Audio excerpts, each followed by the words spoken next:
Hi, I'm Steve Douglas, the founder of AAPOLA, the Association of Australian Property Owners Living Abroad.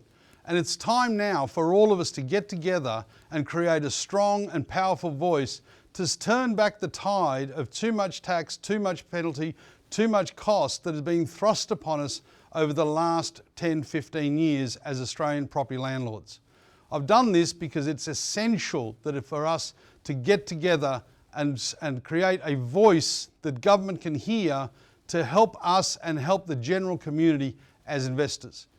Now, AAPOLA has been set up for a very simple reason, to get things going and create a united voice that will help us talk to government and say, hey, we're not the problem. You need to listen to us if you want to get going and stop taking advantage, because the last few years it's been all about imposing more and more cost on overseas landlords. We've also got to push back because we do not have a fair tax system for offshore owners and onshore owners. And that is regardless of whether you're a foreign investor or an expatriate. So it's the same burden for foreigners and expatriate Australians at the moment, which is just not fair. It should be the same and level playing field for every property investor in Australia, regardless of whether you're in or out of the country. And what we have to do is make sure we are heard to be a positive contributing factor to the current rental crisis in Australia. That's not going on. We're seen to be portrayed as the problem, as greedy landlords putting up rents instead of just normal people trying to help provide a subsidised life to an Australian resident living in our lovely properties and contributing to the overall economic increase and activity in the Australian economy. And we've got a situation where all we're trying to do is be safe and stable. That's all we're looking for. We're not looking for extended returns, above average returns. We would like to be in a safe and stable market as we have enjoyed predominantly over the last 30, 40 years. But that is no longer the case. It's now almost impossible if you're living overseas, particularly as a foreigner, with the level of land tax, the level of duties, to make any sort of modest, reasonable return investing in Australian property. So that has to change, or the market will continue to be in crisis mode according to the local Australians. One of the reasons for that is you can see they just keep charging more and more and more. Now this is a level of activity of foreign investors under the FIRB. That this does not include Australian expats. This is purely foreign investors. And you can see for a long time the Australian average of foreign investment was around the 5,000 mark. But we did have a peak of activity in 15-16. Now this was not because of a surge of foreign investors. It was because the Rudd government at the time released the rules that said that foreign property developments could be sold 100% overseas. Now previous to that time, only half of a building could be sold overseas maximum. But they relaxed the rules trying to get more student accommodation. But the unintended consequence, we saw a flood of foreign developers come in by prime sites and put overseas style shoebox, or as we call them, stops, small, tall and oversized properties on the market, building them.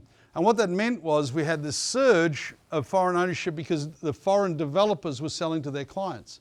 Now what happened was at the time, the government thought, oh look, if there's more activity, let's charge more tax and make more money. Now, the first few years, many of these investors did not realise that there was additional taxes. Firstly, a FIRB federal cost, which was about $5,000 when it started and is now over $14,000, $15,000. Then secondly, the state started to introduce foreign buyer surcharges on stamp duty. So the normal 5-6% that every Australian would pay when they buy a property, if you were not Australian citizen or PR, they charge you extra amounts, starting at 3%, but having escalated now to be up to 9% in some states. Now what was worse is in New South Wales, that foreign surcharge is also applied to a permanent resident who is, for all intents and purposes, an Australian, if they weren't in the country for more than 200 days. Now where that became very bad was things like if you had a spouse, where under the old rules, a foreigner could not buy a brand new property, but if they were the spouse of an Australian, they could buy jointly. That happened for many, many thousands of people, And then when they changed things like the land tax rules and the buying surcharge and the foreign stamp duty surcharges, that captured a lot of people's spouses unexpectedly now, and that's a terrible thing. Now, you see, the more they started charging, once it became known that these charges were out there, because a lot of the times when people bought, they weren't told about these things. A lot of people bought off the plan and it was just, oh, I'm so excited, it looks beautiful, I'll sign, but weren't told that there was stamp duty and foreign surcharge stamp duty and land tax and all these things, because the seller didn't have any obligation to tell them. So it was only once they started settling the properties a couple of years later after they were constructed that they started finding out, when the lawyer was saying, hey, congratulations on your purchase, settlement is coming up, please send us a massive big check for all of these extra costs. And they went, what costs? Now that created a negative sentiment in the market, and you can see, once all the buyers started finding out that you had all these extra costs, the prices, and the confidence disappeared, and we went back to tumbling levels. And the more they've started to charge, the less the sales have become. No coincidence, because they cooked the golden goose. Instead of respecting it, appreciating it, thanking it, we cooked it, and now we don't get much foreign buyer activity again. Now, why this is problematic is because we needed more and more housing. And the more we build, the less pressure on the rental, because when foreigners buy a property, 99% of the time they're renting it out. So we're creating rental stock, we're helping an Australian with somewhere to live, but now we're back to old levels of activity. It's flatlined the confidence in the property market. It makes it harder for developers to get their pre-sales. All these things are inconsequential at the time, but massive impact overall.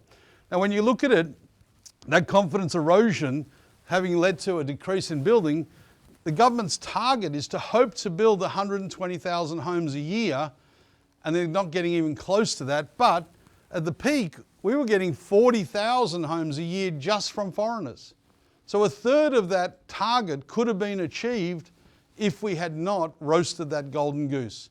And we have to bring that back to the attention of the government, state and federal, and say, hey, this is an army of quality people, normal mums and dads, genuine individual property investors looking to have confidence and connection with Australia that can solve the crisis. We need to let the government understand that. And we need a unified and collective voice to share that message. And again, get those levels back up to reasonable levels that can support and sustain a balanced rental pool in the Australian property market. If you look at what our objectives are, they're very simple, is to get that property market not contracting. At the moment, we're seeing landlords exit, particularly foreign landlords that are getting hit with land tax surcharges, which are absolutely outrageously expensive. Tens of thousands of dollars more than if you were an Australian owning that property, for no reason. And it's not helping the market at all. It's not helping the rental market in particular. So we have to fix that and say enough's enough. We need to keep people investing long-term in Australia so we have a long-term rental pool. We need to stabilise the market and get rid of the incredible increases to land tax every year. Now, hopefully try and move it so that we can get capital gains tax, capital land tax, get them to stop putting it up any more than inflation. Right now, they're sneaking in higher underlying land values, and the increases to land tax are disproportionate to inflation and to the rental price growth, and are putting an unreasonable expense on Australian landlords living abroad. We need to get rid of that. And we need to get rid of that foreign status, particularly for an Australian spouse or non-Australian spouse of an Australian citizen. We've got to get rid of that. It's absolutely an abomination. It's only in New South Wales. We need to get that fixed. But if you are an Australian spouse and you don't have PR, you should still count under the spouse's citizenship to not have foreign land tax. So we need to get that fixed. That's a really, really high priority. And we want to try, if possible, to get the federal government to reinstate the 50% capital gains tax discount as an incentive to actively invest and maintain our investment. Now again, that was taken away in May 2012, and at the time I said this is going to have an adverse impact on the property market. It wasn't immediate, but it certainly had the exact expectation of what I said soon after, once people realised that was gone, realised that it was a higher impost. So we need to get it back to status quo and work with the government to realise that we are part of the solution, not the problem. That's critical. So we have to make sure that we've got an encouraging environment so all of us, Australians and overseas, invest with confidence and safety into the market. One of the things they could have and should have done, for example, is why didn't they grandfather that anyone who had bought a property prior to that date didn't have land tax increases on foreign surcharge, because they didn't know that was there when they bought. They could have run it just for new acquisitions, but instead they just captured everybody that was already looped in and said, hey, while they're here, let's get them. Things like that need to change. And why we need you is very critical. There's strength in numbers. We need to be a large and united force in order to be properly responded to and recognised. Without that, it's just one guy yelling loudly, going nowhere. We also need to have a big choir, because the more people in the choir, the louder that noise is going to become. They will be deafening and cannot ignore us anymore. I've done over the years many submissions to the government on tax issues and property market issues, but largely they just say, thanks very much, we're doing what we wanted to. Why? Because we didn't have a unified voice. We had great success recently with the 45-day tax changes that would have impacted many investors and expatriates. The reason for that is we did a survey and a petition to Parliament that had thousands of participants, and that got that stopped. The reason is mass. We need to have a big voice, a big number, and we'll be fine.